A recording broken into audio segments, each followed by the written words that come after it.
to Jonathan Taylor. Huge hole. He's at the 30. He's going to go. 10, 5, touchdown. Jonathan Taylor made a man miss the line of scrimmage and then runs it into Pater for a one-handed INT. Are you kidding me? Kenny Moore. What a play by Nyheim Hines.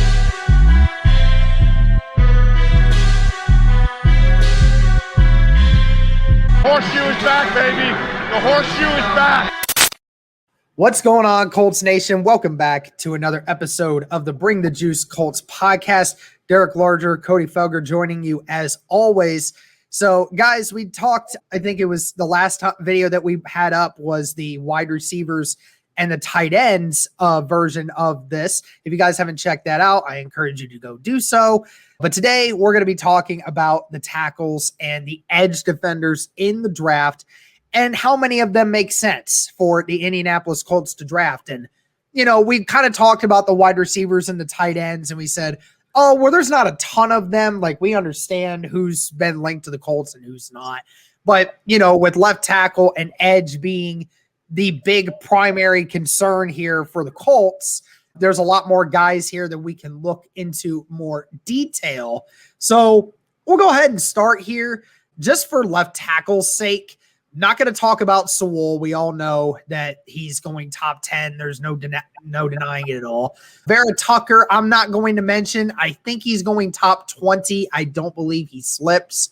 And that also goes with Slater and Darrisaw. I don't believe either one of them make it out of the top 20, if I'm going to be completely honest. So we will just ignore them for right now. But first name that I kind of bring up here is a name that we've been talking about a lot, and that is Alex Leatherwood, the left tackle from Alabama. So 6'6", 320 pounds. This guy is a very massive human being, played a lot better here at Alabama in 2020, cleaned up a lot of the issues that he had coming into this season. He was able to move people a lot better and was a lot more efficient in the run blocking department. Najee Harris obviously was able to do so much better because of that. And then on top of it, you know, Leatherwood had a very solid Senior Bowl. We saw those where he had showed some good athleticism. Obviously, with that size, that's a huge thing for him. You know, still seems like somebody that has a little bit of difficulty with the speed rushers, you know, due to that size. I mean, go figure, you know, being 6'6", over 320 pounds. I mean, that's a big human being. So sometimes that can hurt a little bit. But Leatherwood still begs the question, how late do you draft him? A late first, or is he an early second? But Cody, what do you think of Leatherwood here? Yeah, I probably wouldn't take him at 21, but I think he's a potential good day two option if you do trade back into that second round. I think he would be a nice option there, man. Can you imagine him at what you said, 320 pounds or somewhere around there? 320 pounds and Quentin Nelson's 335 pounds on the same side. I mean, man, the division rivals are going to literally be like on their knees begging, please make it stop at this point with those guys. I mean, those guys are just maulers, man. I mean, for all the deficiencies he has with some of those speed guys, he's just such a massive human being that, man, putting those two guys together would be great. But I do think he's more of a day two kind of guy there. You know, I think really there's only a few guys. I was surprised you didn't include Christian Darrisaw on this because I think there maybe is a tiny chance he does fall, but I get where you're coming from. But, you know, really there's not a ton of other guys there I'm comfortable with at 21. So I definitely think he's probably a day two kind of guy there. Maybe you do trade up or whatever. You trade down and you get him there in that early second round. But overall, I like him as a prospect.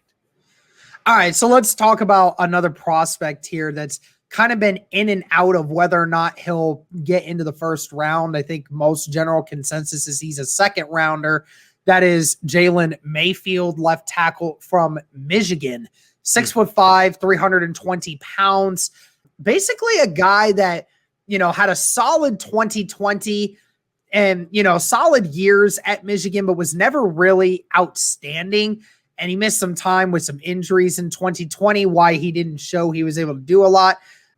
So, you know, it's one of those players where, you know, he's somebody that could fall. And if Ballard really likes that player and thinks that he can work with him, he has good quickness. He has good athleticism. He's able to neutralize really good edge rushers, but he's just not a mauler. He's not somebody that's going to dominate the left side of the line like Costanzo and Nelson do with them. So what do you think here, Cody, when we talk about Jalen Mayfield here?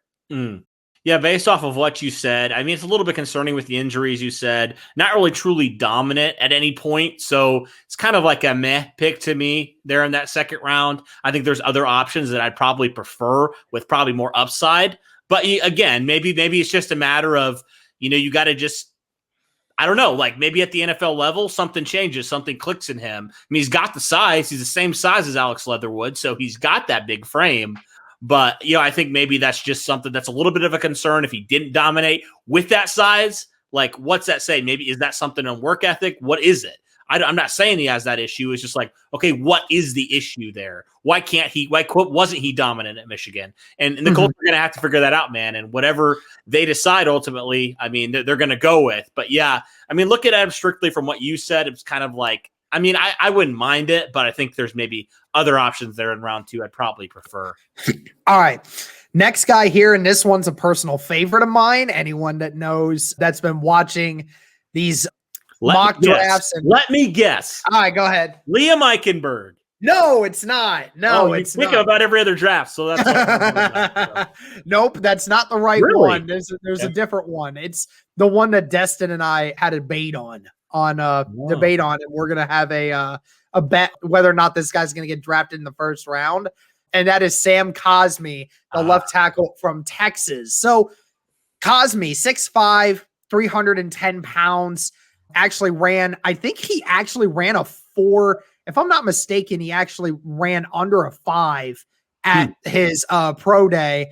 So, a guy who, with the size that he has really good athleticism and just speed and athleticism for somebody his size. Basically, Cosmi is one of those guys that people say he is really good at everything that he does, but he's not excellent at something. He's one of those guys that's just really good at what he does, everything, but he never excels at any given point. Like, he doesn't excel in pass blocking. He doesn't excel in run blocking. He doesn't excel at finishing guys, reading assignments, footwork, all of that stuff. He's good, but he's not great. But that doesn't mean that he can't show greatness. A lot of people have made questions about whether or not he's really determined to finish people, even though despite the fact there are multiple videos of him actually putting people in the dirt. That's just, Cosmi is a very raw prospect. He's a very big athletic guy that, does need a few fine-tuning things. But when I look at him and his ability to do just about everything well, and, you can work on trying to get better at certain things in your scheme, but knowing he's able to pass block very well, has the frame, may need to get a little bit stronger, but you'll get stronger after a few workouts in the NFL. That's not too hard. And, has the speed and athleticism to get to the second level and block guys, does have the willingness at times to put people into the dirt when he so chooses. I mean, Cosmi, to me, if we decide to trade back, maybe, I would love to have this pick right here. What do you think, Cody? I like Sam Cosmi quite a bit. I had a guest on who didn't really like him, and I was like, I don't really see why people are hating on Cosmi so much. I was just talking with Jake Arthur, and he was saying, yeah, like Sam Cosmi's been falling in a lot of like NFL circles and stuff like that. It's a little bit like, why is he falling so far? Yeah, I like him because he's so athletic. I mean, he's got pretty decent size. I mean, he's about the same size as Costanzo. I think Costanzo was like 315, and he's like, 310. So maybe put it on a little more strength, but overall, he's got athletic ability to handle those speed rushers. And I think that's what stands out as opposed to the other guys we looked at. He is probably one of the most athletic tackles in this draft. And I think that's going to work to his advantage, especially against some of those speed rushers you're going to have to go against on a week-to-week basis. If he already does it well, he's just got to add a little bit more strength. I personally think that he's a really nice fit alongside Quentin Nelson there. And if there is a question on his aggressiveness, Quentin Nelson will bring it out pretty quickly. Oh, yeah. So I'm not concerned about that, honestly. And honestly, it could work in the Colts' favor where maybe they don't even need to trade back to draft him. He falls all the way to them in their original second-round pick if they do indeed, don't trade that or anything. So, honestly, I'm like, keep falling, because if the Colts can get him there in round 2 at their second-round pick, I would be all for it. Yeah, I'd totally be all for it, even if we traded back and got something like late 30s. But even also with the athleticism of a Cosme, that really helps in the run game too. If he's going to have to pull or if he's going to have to get to second level, how the Colts like to run the football. I mean, he's going to be able to do things like that because he has the athleticism to do it. Yep. So that's a good one. Let's go to another one who's been rising in a lot of draft boards, and we've been talking about him a lot as of recently. Actually is a right tackle, played right tackle in college, but a lot of people have made the idea that he could move to the left side. That is Tevin Jenkins, a right tackle from Oklahoma State. 6'6", 318 pounds. I mean, this guy is literally what I think a lot of people compare him to what Quentin Nelson is at guard. Yeah. He is the mauler of this whole group. He loves to maul people. I mean, he has an edge to him that, he is just a guy that loves to finish people. He has a lot of experience in college. I think he's a senior. So this is a guy that has been climbing up a lot of boards because of his flexibility, his size, and his play style. I mean, on his side, he had it locked down at Oklahoma State. I mean, there's very few prospects in this where, you could say you draft that guy is going to change your offensive line for the better, kind of like how Quentin Nelson did it for us. Jenkins is that same way. What do you think of Jenkins here? I love him, man. I love Tevin Jenkins. And I think he has had some experience at left tackle as well. So it's not like it's a completely foreign position to him. But yeah, I think overall, man, that him and Quentin Nelson styles, they match up exactly with what you want. I was gushing over Alex Leatherwood. I mean, Tevin Jenkins and Quentin Nelson beside each other. I mean, that takes Mauler to a new level on that left side, man. Nobody wants to be on that left side of that offensive line. No, people will be saying, Coach, please put me on the other side. And then you got to go get to Braden Smith, so it doesn't really help you out too much. TJ Watt will want nothing to do with that. Yeah. Oh, man. Yeah, so that would be a good one. I'd be interested in that one to see what they do there. So another one that we have here is a guy that you mentioned that you thought I was talking about earlier, and that's Liam Eichenberg, left tackle out of Notre Dame. I kind of talked about him already in my mock draft. If you guys haven't seen that one, talked about how he was 6'6", 305 pounds. Another guy is kind of like Cosme. He's not as athletic as Cosme, however, but he's very fundamentally sound. So when you're coming into a league and you're trying to come into your own, right? When I was in high school, I was always the most undersized lineman on our group. But a lot of the coaches would tell me your form and your technique, both in the weight room and on the field, are some of the best that we have on the whole football team.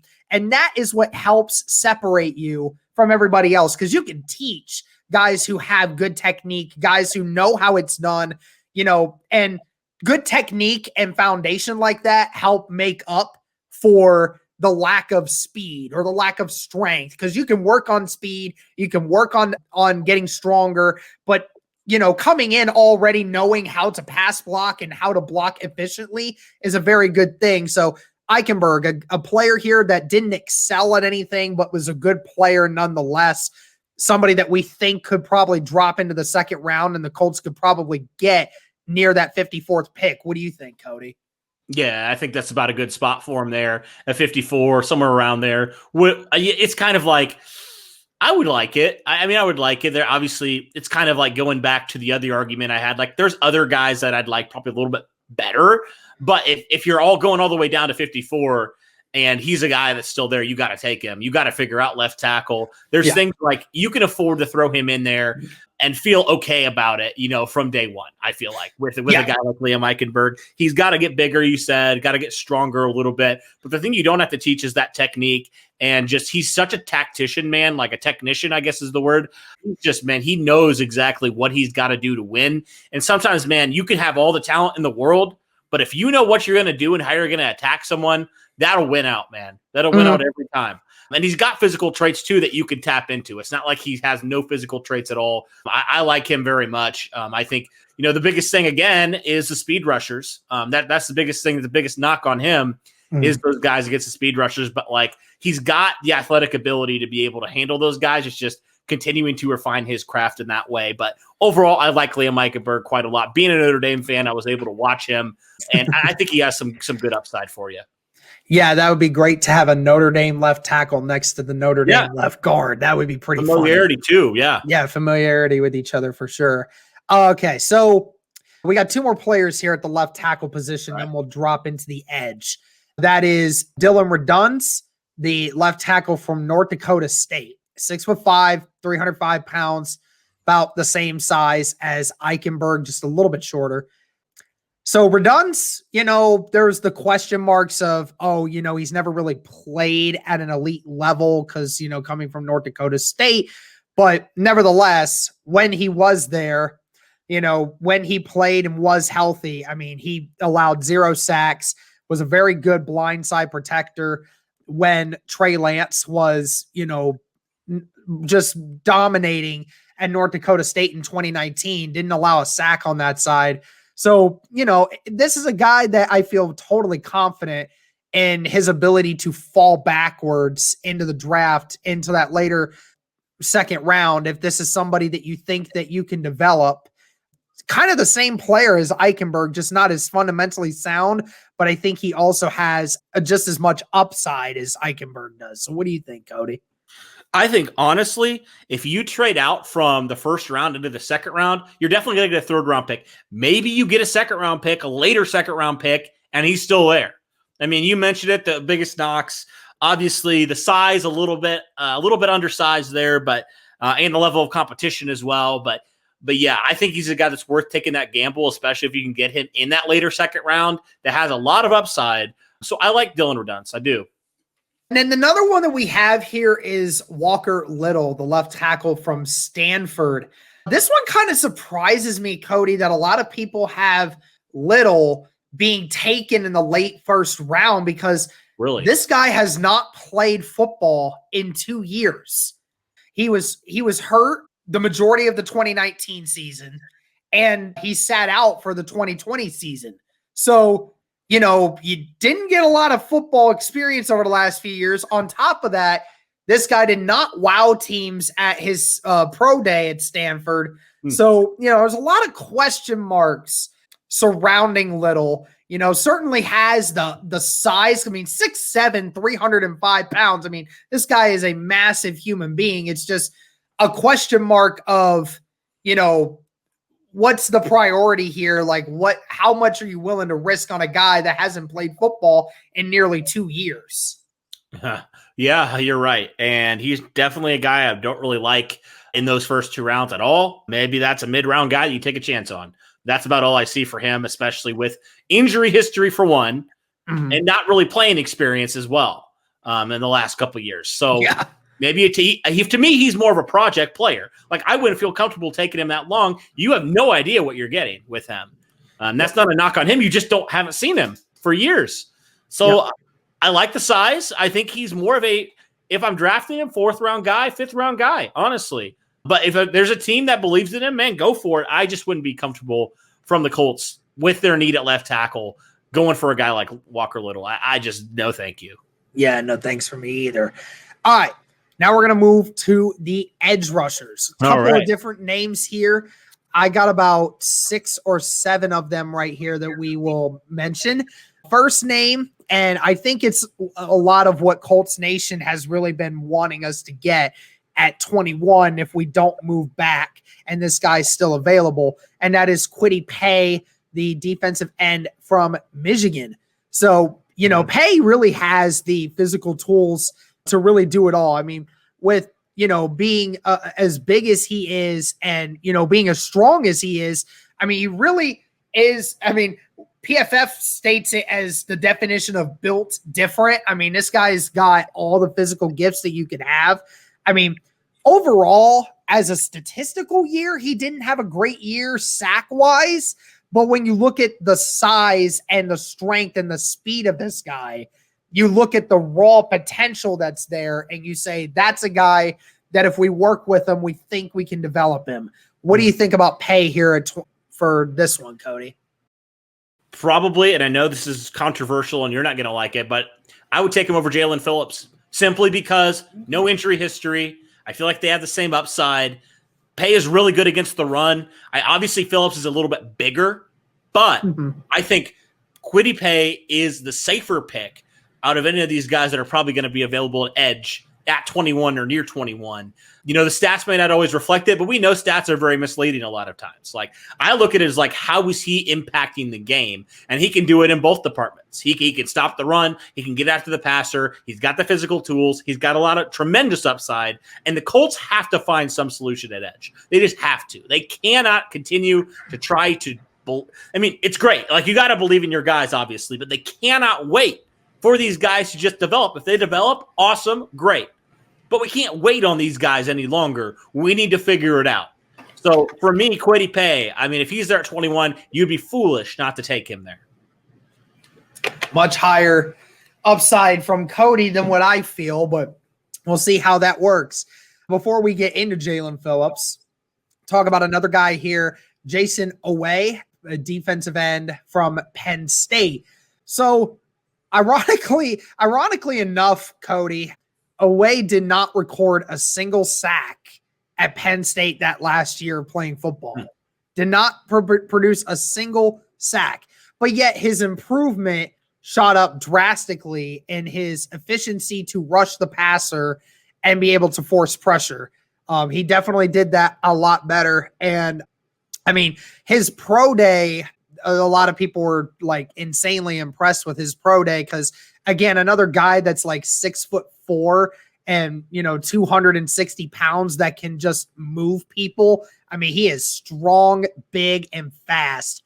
Another guy that has technical issues, more technical issues than Paye by a long shot, but a guy that has the physical upside to see what you could do with him. What do you think about Oweh here? Yeah, he's more of a Kamoko Toure kind of project to me in a way, and I just don't know. He's definitely a second round guy to me, day 2 kind of guy for me. But I just don't know if the Colts, I like the size. I do. I like all that kind of stuff. But I just think you can't just keep doing this. Like, I don't know if the Colts want another project, I guess is what I'm saying here again. For all the physical tools you like and what you saw, that's great. That's awesome. I just don't know if it fits exactly what the Colts need right now. Maybe if you had a number 1 pass rusher, you could take more of a chance on a guy like him here in the second round. But overall, I'd probably like a more refined type of guy, like we mentioned before. But, from a physical standpoint, I do like what I see. So I wouldn't be shocked at all if Ballard and company went and tried to just continue to add, basically what he is, kind of the physical and all that stuff, add it into the mix, that pass rusher. Wouldn't be shocked at all if the Colts went that direction also. Well, let's talk about the bread and butter here. Jalen Phillips. So we kind of talked about him a lot over the past couple weeks. Again, just a physical freak, just has all the intangibles that you would ever want for a defensive end to say, that's going to be the guy that I want. The only issue you got is he's just has a bad injury history, and you're just unsure if that's worth taking a chance on. What do you think here, Cody? You kind of mentioned earlier how you didn't like him as much as Paye. So I like him I think him and Paye obviously both have really high ceilings. I just am so concerned about those injuries, man.